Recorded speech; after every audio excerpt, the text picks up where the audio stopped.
All right, let's just jump right in. We're going to talk about one of the most fundamental theories in all of science, thermodynamics, but in a way I bet you've never heard before. We're going to see how it all, and I mean all of it, boils down to one single, incredibly elegant geometric idea. Believe it or not, this whole cosmic story started with a really down-to-earth question from the Industrial Revolution.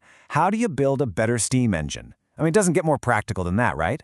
But this simple quest for efficiency, it accidentally unlocked a set of laws that govern not just our machines, but the entire universe. And that's the part that just blows my mind. These laws, they apply to everything. We're talking from the steam engines that started it all to the living cells inside your body, all the way out to the biggest black holes we can imagine. And get this, the pioneers who figured this stuff out, they did it without even being 100% sure that atoms were real. It's just wild. Okay, so the way we usually learn about this stuff, right? We're told there are these 4 separate, super powerful rules, discovered one by one over time, kind of like the unshakable pillars of the whole theory. You know the drill. First, there's the zeroth law, which is all about defining what temperature even is. Then the first law. That's the big one. Energy can't be created or destroyed.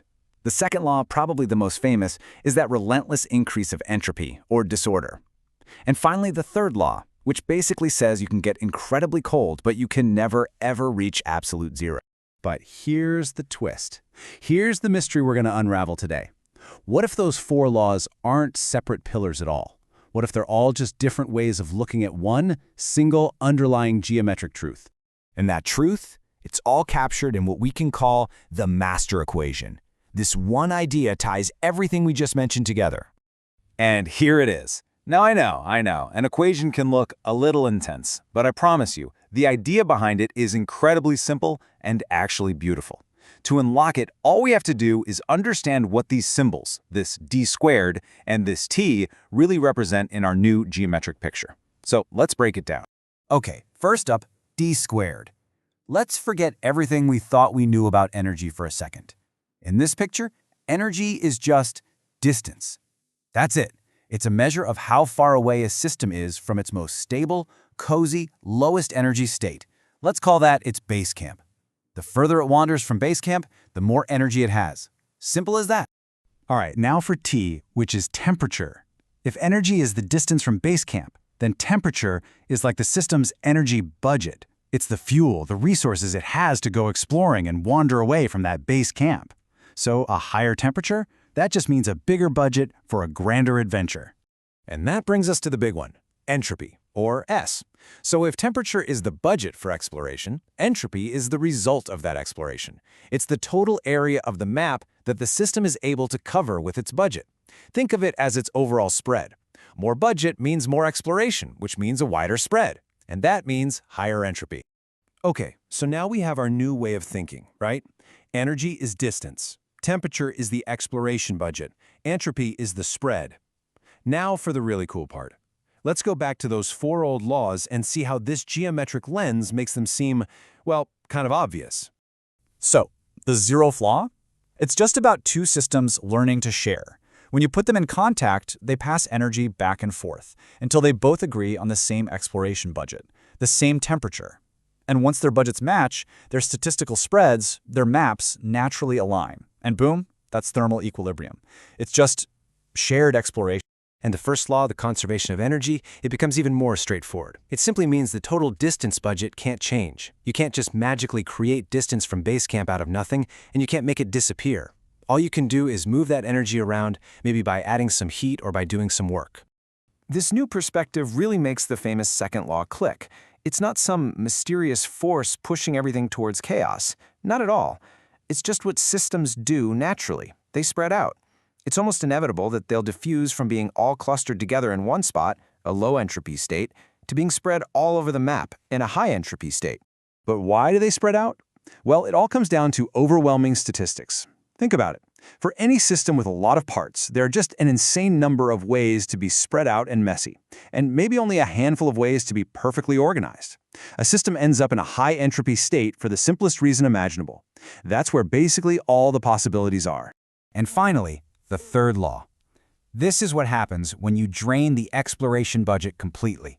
As you pull the temperature T closer and closer to absolute zero, the system has no energy left to wander. It's forced to retreat, pulling back in until it collapses to a single point.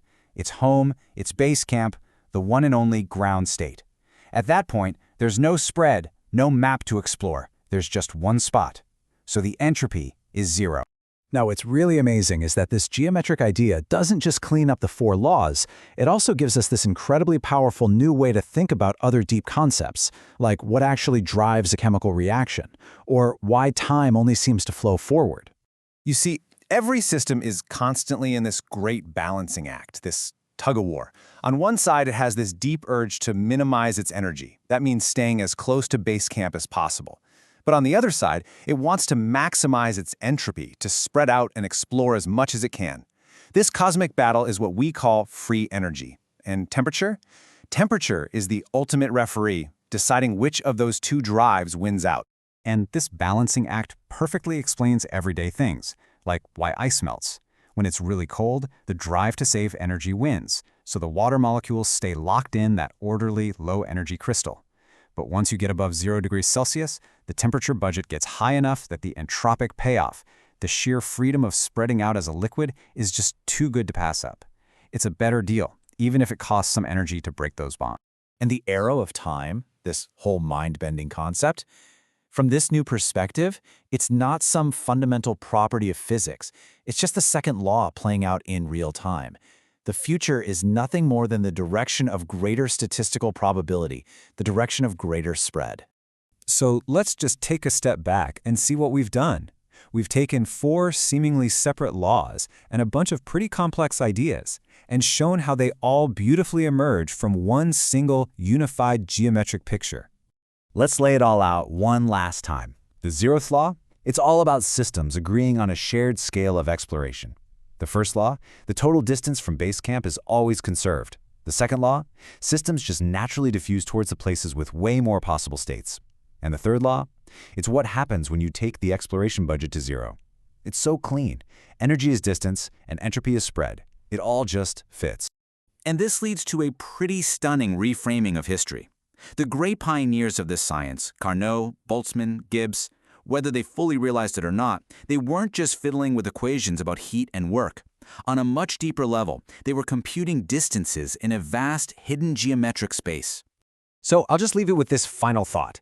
If thermodynamics, one of the most universal and powerful theories in all of physics, really just boils down to a simple story about geometry, about distance and exploration, it makes you wonder, doesn't it? What other incredibly complex parts of our universe are just waiting for us to find the right map? What else is just geometry in disguise?